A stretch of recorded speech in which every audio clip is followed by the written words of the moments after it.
Assalamualaikum warahmatullahi wabarakatuh. Selamat malam semuanya teman-teman. Selamat datang kembali di channel kesayangan kita, channel Ilo Extreme. Dan dimanapun teman-teman berada, semoga teman-teman selalu dalam keadaan sehat walafiat tanpa kekurangan satu apapun. Amin amin ya robbal alamin. Pada kesempatan malam hari ini kami akan membawakan satu kisah dari penulis asal Kalimantan, yaitu Bang Janan. Kisahnya sangat luar biasa, tapi sebelum kita masuk ke dalam kisahnya, kami ingin mengucapkan terima kasih kepada seluruh teman-teman yang sudah selalu setia mendukung channel kami, yang sudah selalu hadir di setiap harinya. Karena teman-temanlah kami selalu bersemangat berkarya di setiap harinya. Yuk, nggak pakai lama-lama lagi, nggak pakai berbasa-basi lagi, langsung aja kita masuk ke dalam kisahnya. Mode horor. Kisah tragis keluarga kecil Roni.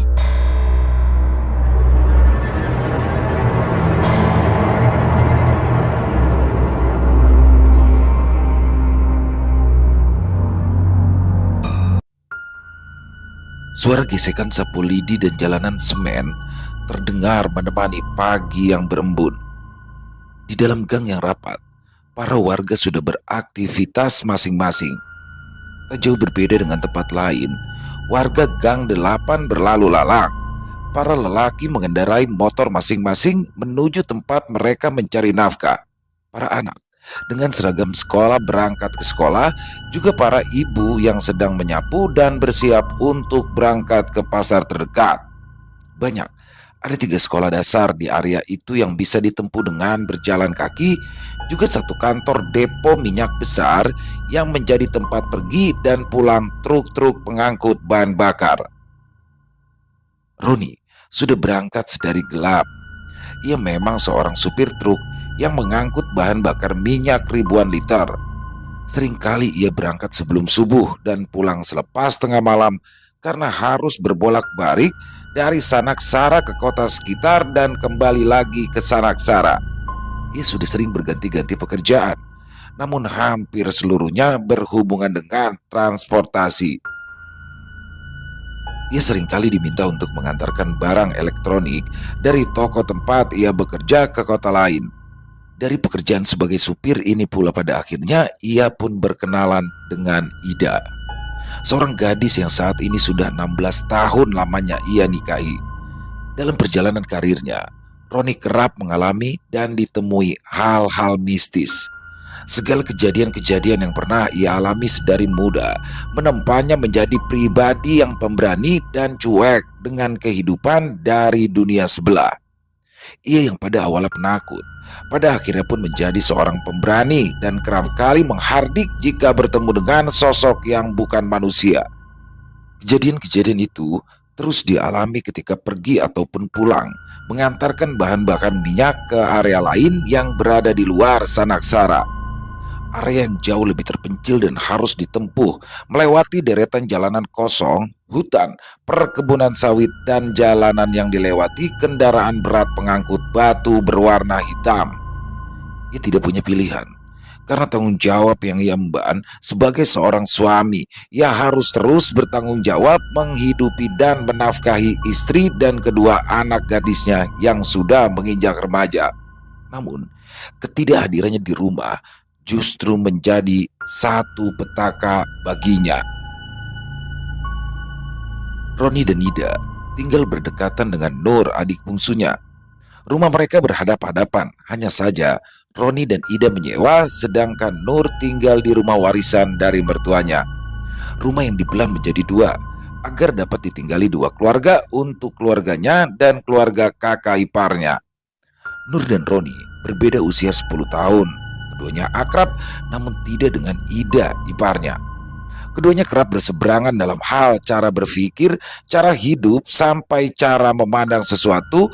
Dan karena hal itu pula, Nur dan Ida sudah lama tak saling sapa, tak saling tegur. Perang dingin antara keduanya membuat Roni terkadang bingung. Di satu sisi, ia mendapatkan banyak masukan dari sang adik, namun di sisi lain ia harus membela istrinya ketika mereka bertikai. Hanya saja, semakin dekat ia memandang, semakin sempit sudut pandang yang ia miliki. Hal yang ia tahu tak seperti apa yang diketahui oleh sang adik.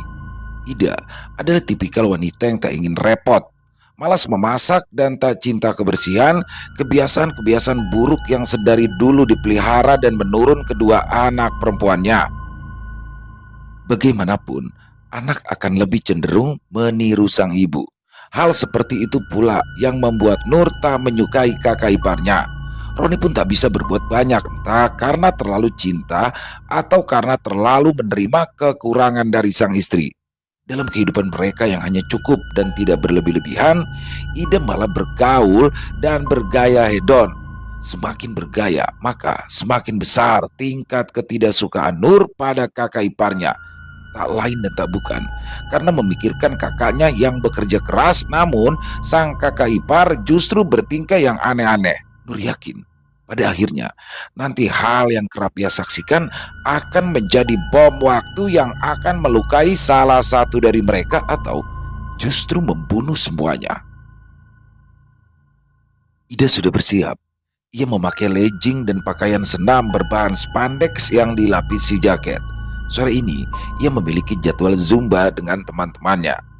Nur tak bermasalah dengan hal itu, namun kebiasaannya meninggalkan rumah tanpa menyediakan makanan bagi sang kakak membuatnya semakin tidak menyukai Ida.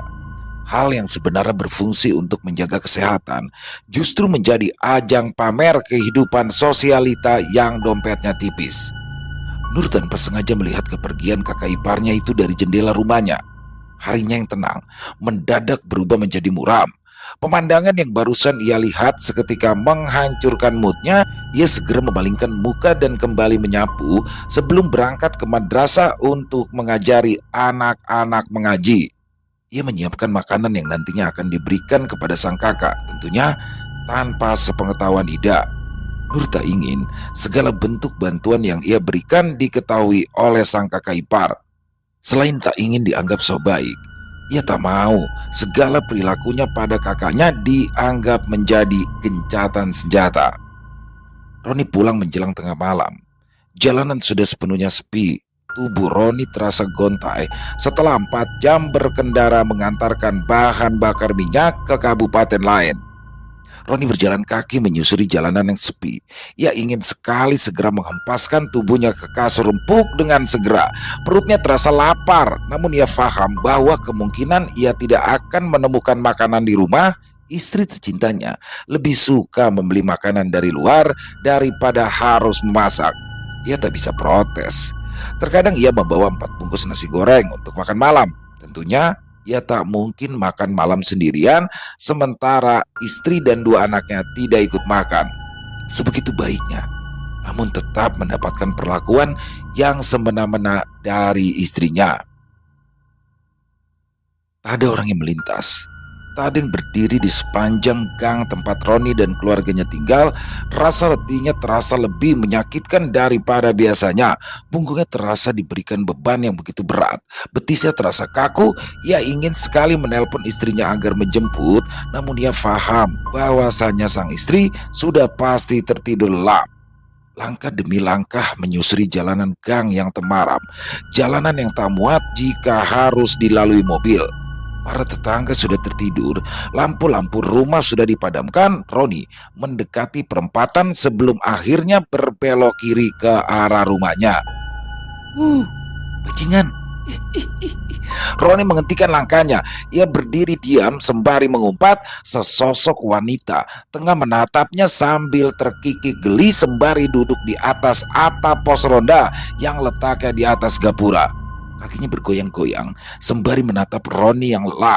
Ia seperti merasa bahagia karena berhasil menghentikan langkah dan mengganggu Roni yang terlampau lelah.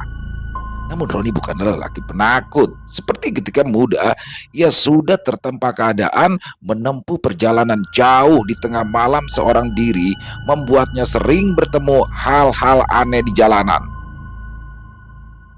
Itu menjadi bekal dan tempaan baginya.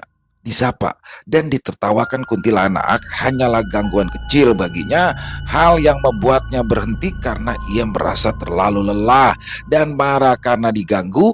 Itu membuat kuntilanak yang niatnya mengganggu justru beranjak pergi dan terbang ke arah komplek perumahan yang sepi. Akan tetapi, Roni tak menyadari bahwa rasa lelah yang tengah mendera bukan hanya akibat dari perjalanan panjang, namun ada hal lain yang tengah menderanya dan ia sendiri tidak menyadari hal itu. Aduh, kok tumben? Pegelnya dah hilang-hilang. Roni mengeluh sambil memukul-mukul pundak dan punggungnya. Ia sudah minta dipijit oleh sang istri ketika bangun tidur, namun tak ada perubahan yang berarti. Malah terasa semakin sakit, ingin rasanya ia bolos kerja dan beristirahat. Namun ia sudah dihubungi agar kembali mengantarkan bahan bakar minyak ke kota lain. Saat ini sudah menjelang makan siang dan ia harus berangkat menjelang pukul 3. Sejak turun dari kabin truk semalam, lelahnya langsung mendera. Sakit yang pada awalnya tidak ada langsung terasa dan semakin sakit ketika ia bertemu kuntilanak yang duduk di atas pos ronda di atas gapura.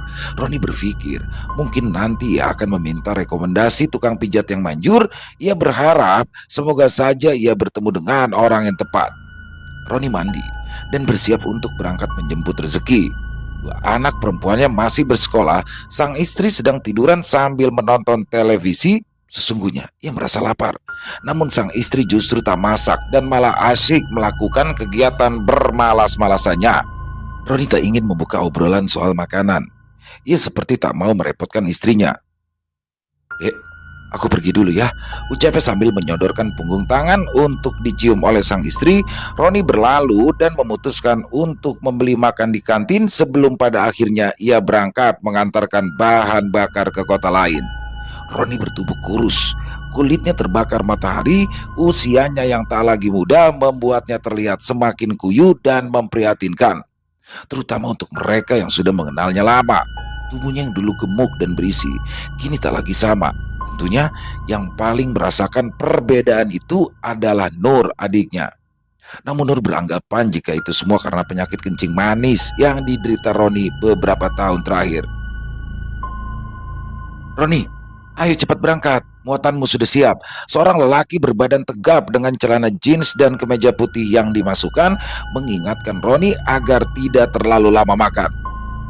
"Siap bos, habiskan kopi dulu, tinggal sedikit ini," jawabnya sambil menyeruput kopi hitam yang sudah dingin di depannya. Roni masih saja memijit-mijit pundaknya.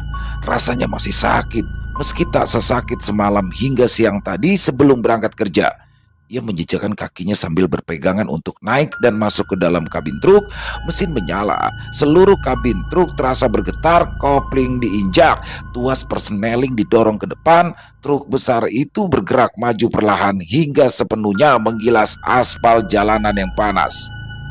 Semakin jauh Roni berjalan, rasa nyeri di pundak dan punggungnya semakin mereda. Sakit itu mendadak hilang setelah Roni tiba di sebuah gapura yang menandakan ia meninggalkan kota dan memasuki jalan lintas yang termasuk area administrasi di kabupaten lain. Tubuhnya yang kurus terasa ringan, pegal dan sakit yang menderanya sejak semalam mendadak reda bahkan hilang. Ia tidak berpikiran buruk. Roni menganggapnya semuanya menjadi lebih baik karena memang tubuhnya sudah segar karena ia sudah beristirahat. Ia mengemudi dengan perlahan, dengan hati-hati. Ia sudah trauma atas kejadian yang dulu pernah menimpanya. Seorang gadis yang mengendarai motor bebek pernah menabrak badan truk dari samping hingga meninggal dunia. Beruntung, kesaksian dari orang-orang yang ada di tempat kejadian membuatnya tak mendekam di dalam penjara. Dan sejak saat itu, ia selalu berhati-hati. Celaka tak selalu datang karena kelalaian diri sendiri, namun juga karena ketidakhati-hatian orang lain. Meski begitu, ada trauma dan ketakutan mendalam yang ia simpan dalam hati kecilnya, trauma yang menjadi momok dan menggerogoti jiwanya dari dalam. Di tempat lain, Nur masih berkutat dengan kegiatan di rumahnya. Anak dan suami sedang berada di tempat kerjanya masing-masing. Ia sempat memandang punggung sang kakak yang berlalu pergi menyusuri gang menuju tempat kerjanya. Ia menghela nafas panjang. Ia selalu merasa kasihan pada sang kakak. Nur tahu, sang kakak yang berangkat kerja sudah dipastikan belum menelan sebutir nasi pun. Tatapan terenyuh dan doa selalu mengiringi langkah sang kakak ketika berlalu. Namun, terkadang doa tak selalu dikabulkan dengan cara yang diinginkan. Seringkali, jawaban dari doa-doa itu diberikan dengan cara lain. Begitu pula dengan doa yang dipanjatkan oleh Nur untuk sang kakak. Roni merasa lelah setelah 4 jam lamanya berkendara. Muatan yang besar membuatnya tak bisa leluasa berkendara dengan kecepatan yang ia inginkan. Ditambah, ia harus terus menajamkan konsentrasi karena tak hanya ia sendiri yang melintasi jalanan tersebut. Trauma masa lalunya selalu menghantui. Ia benar-benar tak ingin apa yang pernah terjadi kembali terulang. Kopi ia seruput pelan, sembari menikmati 2 tempe mendoan yang masih teronggok lemas di atas piring plastik. Ia bersenandika memikirkan kedua anak perempuannya yang mulai menginjak remaja, juga sang istri yang menjadi pujaan hatinya sejak awal bertemu. Begitu cintanya, hingga ia tak bisa memarahi sang istri yang acap kali bermalas-malasan di rumah. "Berapa, Mas?" tanya Roni setelah menghabiskan secangkir kopi dan 5 potong tempe mendoan lemas. 20.000, Mas, jawab sang penjual sembari menerima uluran tangan Roni yang menyodorkan selembar uang pas. Roni kembali memasuki kabin truk. Ia kembali berkendara menuju kota tempat tinggalnya. Hari sudah sore, langit sudah memerah, pertanda pergantian hari akan segera terjadi. Tubuhnya terasa ringan, perutnya sudah kenyang. Ditambah pekerjaan yang ia emban sudah tuntas ia tunaikan. Ia sudah tak sabar untuk beristirahat dan bertemu istri yang sangat ia cintai. Gelap sudah menyelimuti. Roni semakin menajamkan konsentrasi dan pandangannya karena tak ada penerangan di sepanjang jalan, tak ada kendaraan yang melintas ataupun berpapasan. Ia benar-benar sendirian. Yang berarti ia harus siap dengan apapun yang terjadi. Mendadak sensitivitasnya meningkat, bulu-bulu halus di sekujur tubuhnya meremang. Roni tahu ia tak benar-benar sendirian. Tak lama lagi tentu ia akan menemukan sesuatu yang aneh, fenomena yang tentu saja bukanlah hal yang normal. Gayung bersambut. Apa yang ia pikirkan perlahan tapi pasti menjadi sebuah kenyataan, seolah diaminkan semesta. Roni menatap jalanan, namun sesekali perhatiannya teralihkan. Dari arah kanan belakang ia bisa melihat ada cahaya yang mendekat. Tentunya, pada awalnya ia mengira jika itu adalah lampu sorot dari sepeda motor yang hendak mendahului. Ia pun berusaha menepikan sedikit truk yang dikendarai dengan maksud memberikan celah agar motor itu dapat mendahuluinya. Namun setelah beberapa saat, sorot lampu itu justru menghilang. Roni pun hanya menghela nafasnya. Ia kembali menajamkan pandangan sembari sesekali menoleh ke arah spion. Namun pada akhirnya ia mendapati sesuatu yang tak lazim di tangki belakang truknya. Tong, tong. Suara benturan terdengar samar hingga nyaris tak disadari. Roni sesekali mendengar suara besi yang diketuk, namun ia menyangka jika itu hanyalah perasaannya saja. Mungkin saja ada buah yang jatuh dari pohon dan menghantam tangki truk yang kosong yang berada di bagian belakang truknya. Akan tetapi, semakin ia menafikan suara itu, semakin meremang pula bulu kuduk di tengkuknya. Hingga pada akhirnya, ia tak hanya mendengar suara benturan yang semakin lama semakin berpola. Lirih, tawa seorang wanita mulai menerobos pendengarannya dibarengi dengan suara ketukan yang semakin lama semakin cepat. Ia seperti tengah mendengar para penjaga malam yang memukul tiang listrik dengan cepat sebagai tanda darurat.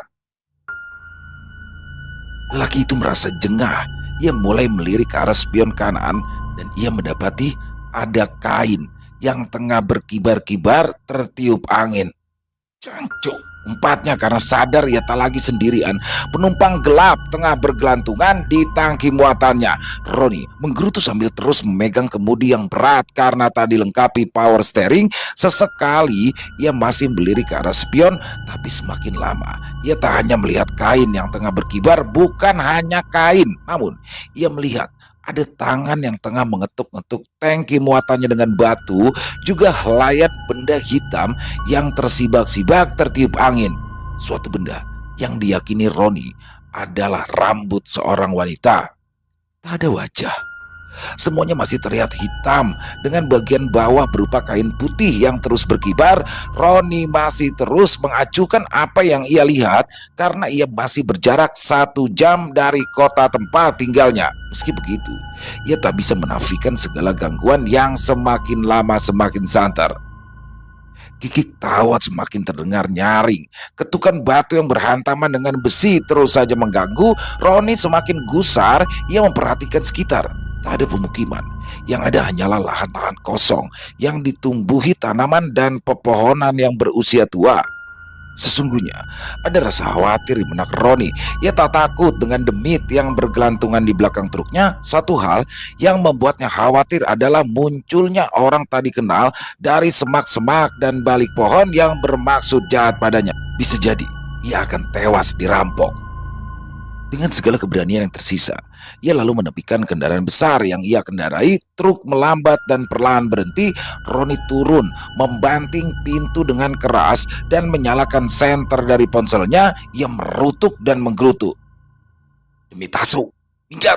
Umpatnya saat mendapati ada perempuan bergaun putih tengah bergelantungan sambil mengetuk-ketuk tangki kosong yang ia bawa. Ketawa semakin nyaring. Kepala sosok itu bergerak perlahan. Pada awalnya, Roni mengira jika sosok itu menundukkan kepalanya, namun ternyata ia salah besar. Gerakan kepala itu ternyata mendongak. Dahi lebar dengan kulit putih kebejatan mulai terlihat, kemudian sepasang mata hitam. Roni berhenti melangkah. Pada awalnya ia mengira sudah berhadapan langsung dengan sosok kuntilanak iseng, tapi ternyata ia justru dibelakangi. Tatapannya makin nanar ketika sosok itu sepenuhnya mendongak hingga mengeluarkan bunyi krek. Seperti patahan tulang, rambutnya yang panjang dan acak-acakan tergerai di bagian bawah. Kepalanya terbalik menghantam punggungnya, lehernya patah hingga tak mampu menopang kepalanya yang berayun lemas. Hidung yang berlubang menampakkan tulang, juga senyuman lebar sampai batas telinga. Ini memang bukan kali pertama, namun ini adalah manifestasi paling ngeri dan aneh yang pernah Roni temui. Pergi, pergi! Ia kembali mengumpat sambil menundukkan kepala mencari apapun yang bisa ia lemparkan. Namun ketika ia kembali menghadap ke arah sosok itu bergelantungan, sosok itu sudah tidak ada. Ada rasa jumawa, lega, dan rasa khawatir yang datang bersamaan. Ia lebih khawatir jika sosok itu kembali muncul dengan tiba-tiba dan mengagetkannya, terutama saat mengemudi. Roni membalikkan badan, mematikan senter dan kembali memasuki kabin untuk kembali mengemudi. Tak lama, ia pun mulai berpapasan dengan beberapa sepeda motor warga lokal yang bermukim dekat dengan perbatasan. 10 km dari gerbang tapal kota. Ketenangan pun langsung menyelimuti sanubarinya. Namun rasa pegal itu kembali seraya truk yang ia kendarai memasuki tapal batas kota. Punggung, pinggang, dan juga pundaknya langsung diserang rasa sakit yang teramat sangat. Satu hal yang pasti, ia ingin segera merebahkan diri di kasur empuk dengan ditemani sang wanita pujaannya. 4 bulan pun berlalu. Roni mulai melemah dan tak sanggup lagi untuk bekerja seperti biasanya. Ia hanya mengemudikan truk untuk jarak dekat karena tak bisa lagi mengemudi jarak jauh. Otomatis ia pun tak bisa mendapatkan jatah uang makan lebih seperti biasanya. Imbasnya pemasukannya pun berkurang karena tak ada tambahan uang jalan. Semakin lama, tubuh Roni pun semakin kurus, hanya menyisakan tulang dan sedikit daging. Pipinya semakin kempot, kulitnya semakin terlihat menghitam karena kerutan yang semakin merapat. Kedua matanya semakin cekung hingga membuatnya seperti mayat dengan secuil nyawa yang masih menempel. Hal ini pun membuat Nur, yang merupakan adik dari Roni, merasa resah. Ia tak bisa terus-terusan membiarkan sang kakak seperti ini. Ia harus segera mencari bantuan. Meskipun ia adalah seorang guru ngaji dan Roni pun sudah menempuh pengobatan medis, namun ia merasa ada hal lain yang sedang dialami oleh sang kakak. Berkali-kali Nur memintakan air doa dari pemuka agama. Ia juga sempat mencari bantuan dari orang-orang sekitar yang dianggap faham akan hal-hal metafisika yang tentunya di luar nalar manusia. Namun tak ada perkembangan yang pasti. Sementara kakak iparnya seperti tak memiliki hati dan terus berzumba ria dengan kawan-kawannya. Pada akhirnya Nur mendapatkan rekomendasi dari Harti, kakaknya yang dulu menampungnya bersama Roni semasa mereka baru pindah dari desa Lapengan menuju Sanaksara. Sepurane mbak, ini sudah lama, lebih dari 10 tahun. Masnya sampean itu dipengaruhi sesuatu. Terus beberapa tahun terakhir ada santet yang dikirimi sama orang. Sebuah pernyataan yang membuat Nur dan suaminya membelalak. Memang tidak disebutkan hal apa yang mempengaruhi Roni hingga 10 tahun belakangan. Namun dengan gamblang diungkapkan bahwasanya ada santet yang tengah bersarang di tubuh lelaki itu. Hal itu pun membuat Nur mencoba mengaitkan segala sesuatu yang terjadi kepada sang kakak. Tubuhnya yang mendadak kurus seolah digerogoti penyakit gula darah yang kronis, punggungnya yang terus-menerus membungkuk seperti tengah memanggul sesuatu yang tak terlihat, juga keluhan-keluhan dari sang kakak yang senantiasa disampaikan melalui pesan singkat karena tak ingin sang istri tahu. Ah, ini ada lelaki yang sering duduk di pundak masnya sampean. Kalau boleh saya gambarkan, wujud lelaki itu tidak pakai baju, celana pendek yang duduk di pundak. Tapi bukan kayak manusia sepenuhnya, karena kepalanya itu koyok tikus. Itulah yang membuat masnya sampean sampai kurus kering koyok sekarang. Sepurane, saya cuma bisa ngasih tahu, tapi tidak bisa buang, karena dukun yang dipakai orang ini sakti. Sampean itu mesti tahu, yang ngirimi itu justru orang yang paling deket sama masa sampean. Kalimat terakhir ini membuat Nur menjadi menaruh kecurigaan tak pada siapa. Ia tentu tak sepenuhnya tahu bagaimana lingkungan kerja sang kakak. Ia tentu tak mungkin curiga pada anggota keluarganya yang lain. Cih, kalau begitu kami pamit pulang, jawab Nur sambil berpamitan dan menyalami lelaki yang membantunya menerawang. Saran saya, apapun yang terjadi, jangan pernah sampean dendam sama orangnya.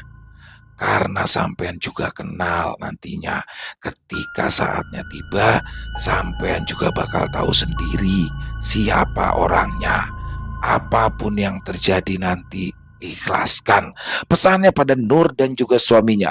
Kalimat-kalimat pesan itu seolah memicu kelenjar air mata Nur langsung berkaca-kaca. Ia dan suaminya pulang setelah sebelumnya berpamitan dengan hati yang mendadak kalut. Doa terus dipanjatkan dari seluruh saudara Roni di rumah mereka masing-masing. Tak banyak yang bisa mereka lakukan selain berdoa dan terus bermunajat, karena hanya itu yang bisa mereka lakukan. Selain itu, proses pengobatan medis terus dilakukan. Sementara bagi Roni, hal yang ia tempuh selama ini seperti sama sekali tak membuahkan hasil. Dalam tidurnya, Roni terus-menerus disentuh, dipanggil-panggil oleh suara yang tak ada wujudnya, hanya suara seorang lelaki dengan nada serak yang terus-menerus menyebut nama lengkapnya. Parahnya, suara itu juga menyebutkan weton Roni, hal yang tak lazim karena weton dan pasaran menurut orang Jawa adalah hal yang tak seharusnya diketahui oleh sembarangan orang. Di tempat lain, seorang wanita tengah membakar kertas bertuliskan nama lengkap Roni dalam aksara aneh yang tak biasanya dipakai orang kebanyakan. Kertas itu dibakar, disusul dengan foto Roni ketika ia masih berusia 20 tahunan, perempuan yang sudah melakukan praktek perdukunan sejak lama. Bahkan ia mengenal hal-hal klinik itu sejak kecil. Ibunya yang disamarkan sebagai nenek baginya adalah seorang praktisi supranatural yang kerap membantu orang untuk menanam susuk dan mengirimi santet. Senyumnya tersungging. Sementara Roni terus merasa sakit dan dihantui dalam mimpinya, ia justru merasa bahagia karena tujuannya akan segera terwujud. Lelaki itu tentunya tidak akan bertahan lebih lama. Sementara itu, ritual aneh dilakukan. Roni terus saja dipanggil-panggil oleh makhluk aneh. Semakin lama, semakin sesak. Dadanya diduduki dan terus diinjak. Nafas Roni semakin tipis, paru-parunya terasa menyempit. Tak banyak udara yang bisa ia hirup. Nafasnya hanya di ujung. Bahkan Roni merasa ajalnya akan segera tiba.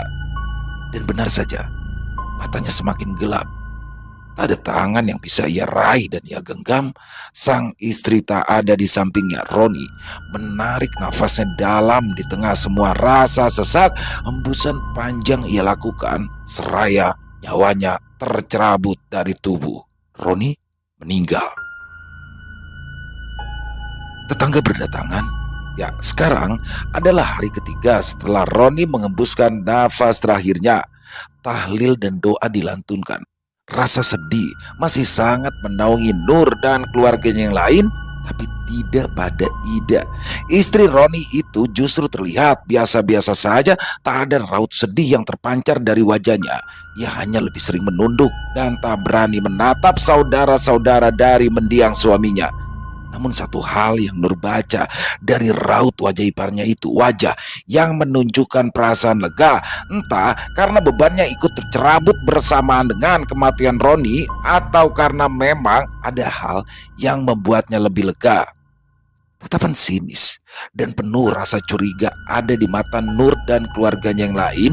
Ia menganggap Ida telah menyembunyikan sesuatu di balik raut wajah yang tidak menunjukkan kesedihan sama sekali. Pun dengan kedua anak Roni, dua gadis yang beranjak remaja itu seperti tak merasakan kesedihan, seolah-olah keduanya sudah mempersiapkan diri dengan segala yang terjadi. Makanan dibagikan. Semua orang yang datang bersantap seadanya. Itu pun disediakan oleh Nur. Bahkan acara tahlilan pun dilaksanakan di rumah kakak ipar Nur yang tepat berseberangan dengan rumah Ida dan kedua anaknya. Nur benar-benar tidak mau memasuki kediaman iparnya itu. 2 bulan berlalu, terlihat hiruk pikuk di rumah Ida dan kedua anaknya. Barang-barang dikeluarkan. Mereka bertiga pada akhirnya memutuskan untuk pindah dari rumah yang sudah sekian tahun mereka huni. Selain itu, rumah itu bukanlah rumah mereka. Ida sudah menemukan calon rumah baru untuk mereka huni. Pertanyaan yang ada di benak Nur adalah, mereka akan pindah kemana dan tinggal dengan siapa? Nur hanya menatap mereka yang tengah sibuk mengeluarkan barang dan mengangkat barang-barang itu yang pada akhirnya dinaikkan ke sebuah mobil bak terbuka. Satu yang pasti menjadi pertanyaan, siapakah laki-laki yang membantu Ida dan kedua anaknya? Rumah itu kini kosong. Para penghuninya sudah pindah ke tempat lain. Mbak, coba lihat sini, ucap seorang bapak yang merupakan pemilik rumah. Di dalam rumah terdapat berbagai sampah bekas makanan yang berserakan di sudut ruangan, juga bekas bakaran sesuatu yang entah apa. Keduanya menggelengkan kepala. Bagaimana mungkin ada manusia yang tahan hidup di tempat dengan segala kotoran yang disembunyikan entah di mana?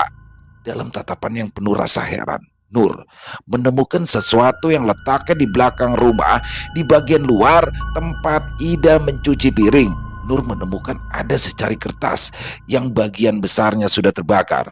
Kertas bertuliskan aksara aneh yang di sisa potongannya terdapat tulisan weton dari sang kakak. Nur mengernyitkan dahi. Ia mengambil ponsel miliknya dan mengambil gambar. Ia lantas mengirimkan gambar itu pada orang yang waktu itu membantunya menerawang. Mas, aku nemu ini di rumah masku, ucapnya sambil melampirkan foto. Sebenarnya aku mau ngomong, tapi aku kalah kuat. Nah, sekarang sampean sudah nemu sendiri jawabannya, jawab lelaki itu. Menjadi tanda bahwa ternyata segala kecurigaannya benar. Pak, sebenarnya masnya sampean itu sudah dipelet terus-terusan.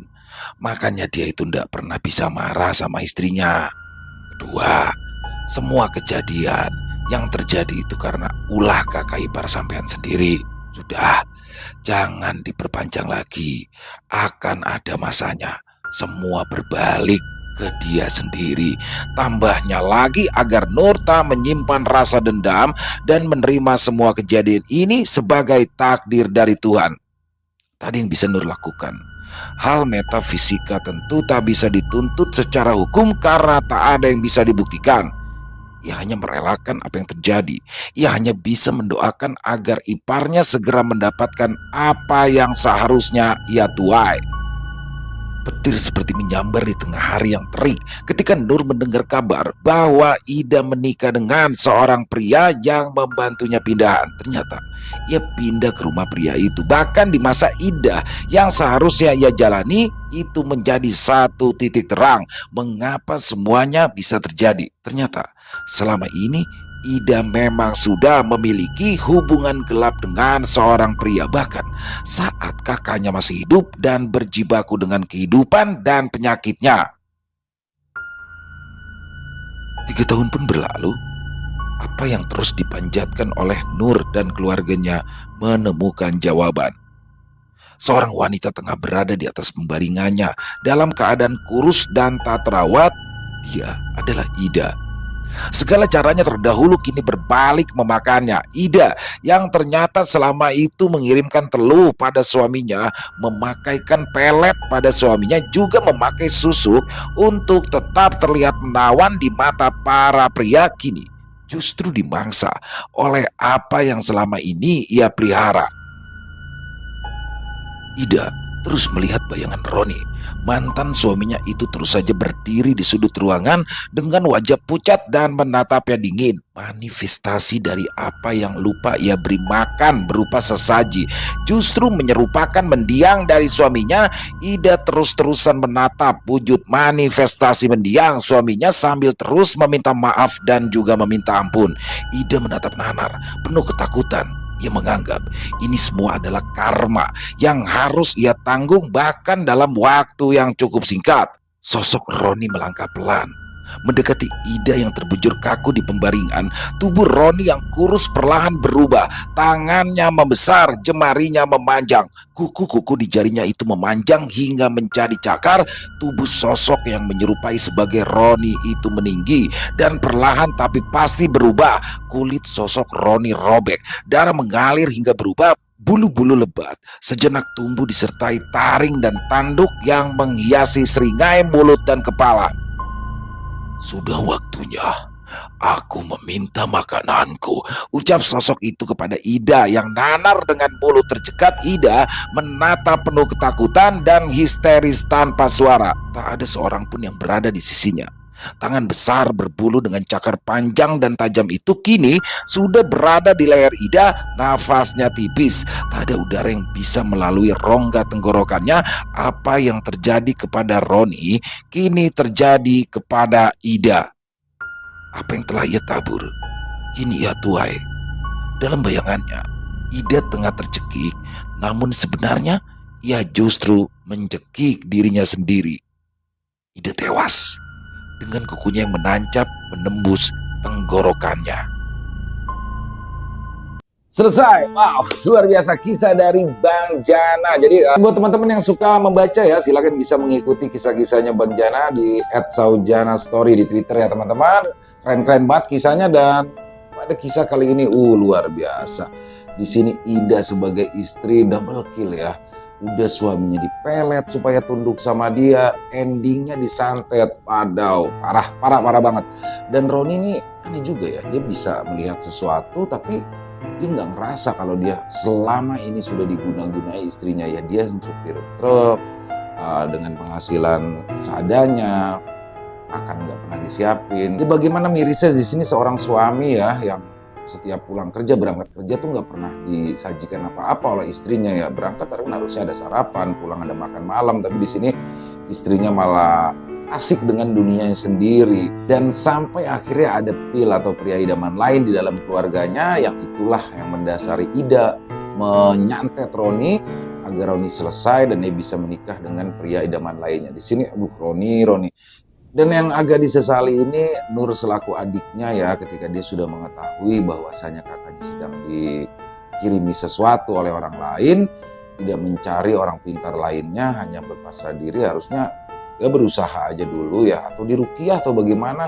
Tapi ya sudah terjadi, mari kita doakan semoga Roni juga tenang di sisinya, dan Ida sendiri pun sudah mendapatkan karmanya ya, sudah mendapatkan balasannya setimpal dengan apa yang sudah ia perbuat. Semoga ada hikmah baik yang bisa kita ambil dari kisah barusan ya, terutama untuk kita, terutama juga untuk saya, bahwasanya mungkin untuk para suami ya, para suami bisa lebih jangan terlalu cuek lah sama istrinya, segala tindak tanduk istri juga harus tetap diawasi. Itu sih mungkin dari saya, dan semoga kisah barusan bisa menghibur teman-teman semua, para pecinta penikmat horor misteri. Mari kita ambil yang baik-baiknya saja dan kita buang yang buruk-buruknya. Silakan buat teman-teman yang mungkin punya komentar lain, punya pendapat lain, bisa menuliskannya di dalam kolom komentar, ataupun hanya sekedar saling menyapa. Insya Allah kami akan membalasnya satu persatu. Buat teman-teman yang suka dengan video barusan, dengan kisah barusan, bisa diklik tombol like-nya ya, tombol jempolnya. Boleh juga di-share link videonya ini ke teman-teman yang lain agar juga ikut merasa terhibur. Buat teman-teman yang baru bergabung atau yang sudah lama bergabung ternyata lupa nih belum subscribe, diklik dong tombol merah subscribe-nya. Jangan lupa lonceng notifikasinya dinyalakan agar teman-teman selalu mendapatkan notifikasi dari konten-konten yang akan kami upload selanjutnya. Untuk sementara waktu ini kami masih upload sehari 2 kali ya, di siang jam 12 dan di malam jam 7 malam. Apabila nanti ada perubahan kami akan mengabarkannya kepada teman-teman. Dan buat teman-teman mungkin yang punya kisah horor misteri ya, yang diangkat dari kisah nyata, dari pengalaman pribadi, apabila mungkin berkenan dibawakan di channel kami, silakan bisa mengirimkannya ke nomor telepon kami yang ada di bawah sini.